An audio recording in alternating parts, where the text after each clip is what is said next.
திரு செந்தில் பாலாஜி அவர்கள். அவர்களை பற்றி நான் சொல்ல வேண்டும் என்றால் பெரிய ஹிஸ்டரியே இருக்கு. செந்தில் பாலாஜி கரூர் இளவரசர் செந்தில் பாலாஜி ஒன்னும் ஜமீன் பரம்பரையிலிருந்து வந்தவர்ல.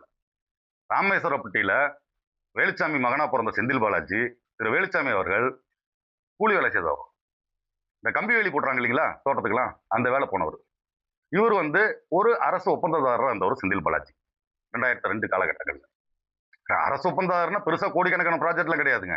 இந்த 50,000 1 லட்சம் அந்த டிச்சு கட்டுறது, சாக்கடை கட்டுறது, கக்கூஸ் கட்டுறது, இந்த வேலை தான் எடுத்து என்ன பண்ணிட்டு இருந்தார். அப்படி பண்ணிட்டு இருக்கிறப்போ ஒரு நாள் கூலி கொடுக்க காசு இல்லை. அவர் ஓட்டிட்டு இருந்த சுசுகி வண்டியை வெறும் 5,000 ரூபாய்க்கு அடகு வச்சு கூலி கொடுத்தவர் தான் செந்தில் பாலாஜி. அப்படி அடகு வச்சுட்டு வீட்டுக்கு போனப்போ, ஏ தம்பி என்னாச்சுன்னு வேலுச்சாமி அவர் கேட்கிறப்போ, அவருக்கு தந்தை வேலுச்சாமி அவர் கேட்கிறப்போ இந்த மாதிரி சொல்றாரு. அவரு இந்த கம்பி வேலி வேலைக்கு போன காசு ஒரு 3,000மும், அவங்க அம்மா கோழி வித்த காசு ஒரு 2,000த்தையும் போட்டு அண்ணனுக்கு கொடுக்குறாங்க. அதுக்கப்புறம் அந்த வண்டியை மூட்டுறாரு. இப்படிப்பட்ட வரலாறு படைத்தவர் தான் இன்னைக்கு 1 லட்சம் கோடிக்கு அதிபதியான திரு செந்தில் பாலாஜி அவர்கள். அவர்கிட்ட இருக்கிற சொத்து மதிப்பு 1 லட்சம் கோடியை தாண்டும். பாட்டிலுக்கு 10 ரூபா, இது மட்டும்தான் உங்களுக்கு தெரியும். பர்ச்சேஸ் கமிஷன் தனியா இருக்கு. சில சரக்கெல்லாம் கடையில கிடைக்காதுங்க.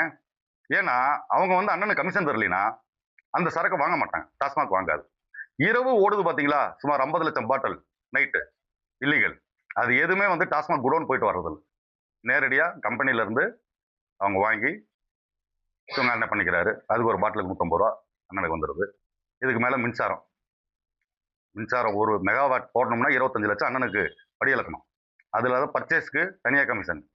அந்த நிலக்கரி இறக்குமதி இந்தோனேஷியால இருந்து பண்றாங்க இல்லைங்களா, தரமற்ற நிலக்கரி ஒரு 80 ரூபாய்க்கு வாங்கி 200 ரூபாய்க்கு பில்லு போடுவாங்க. அதை ஏற்றிட்டு வரதுக்கு டிரான்சிஸ்ட்ல ஒரு 12 கப்பல் இருக்கு. ஸ்கிராப்புக்கு போடுற கப்பல் வாங்கி உலகத்திலேயே அதிக வாடகை, அதாவது கப்பலுக்குன்னு ஒரு நிர்ணயம் பண்ணுவாங்க. அதுல உலகத்துல அதிகப்படியான வாடகை நிர்ணயம் பண்ற அந்த அமௌண்ட் இந்த கப்பலுக்கு நிர்ணயம் பண்ணி அங்க இருந்து, அதாவது ஒரு ஷிப்ல வரும் நிலக்கரி, அதுல இருந்து கரைக்கு கொண்டாடணும். அந்த கப்பல்கள் அதுக்கு அதிக வாடகை கொடுக்குறாங்க. அதுக்கு ஏத்துற கிரெயின்ல இருந்து, கண்டெய்னர்ல இருந்து, ஹிட்டாச்சி லோடிங்ல இருந்து, லாரி எல்லாத்துலயும் கமிஷன் அடிச்சு வச்சிருக்க தொகை. அந்த மாதிரி அண்ணன் 39 தொகுதிக்கு பொறுப்பாளராக போட்டிருக்காங்க. 39 தொகுதிக்கு அவர் தொகுதிக்கு 2,500 கோடி கூட செலவு பண்ணாலும் அவருக்கு ஒரு 10,000 கோடி மிச்சம். அந்த அளவுக்கு வச்சிருக்காரு. செலவு பண்ணுவார். எவ்வளவுதான் செலவு பண்ணாலும் அவர் பொறுப்பாளராக இருக்க 39 தொகுதியும் கொங்கு மண்டலத்துல எங்க அதிமுக தலைமையிலான கூட்டணி மிகப்பெரிய வெற்றி.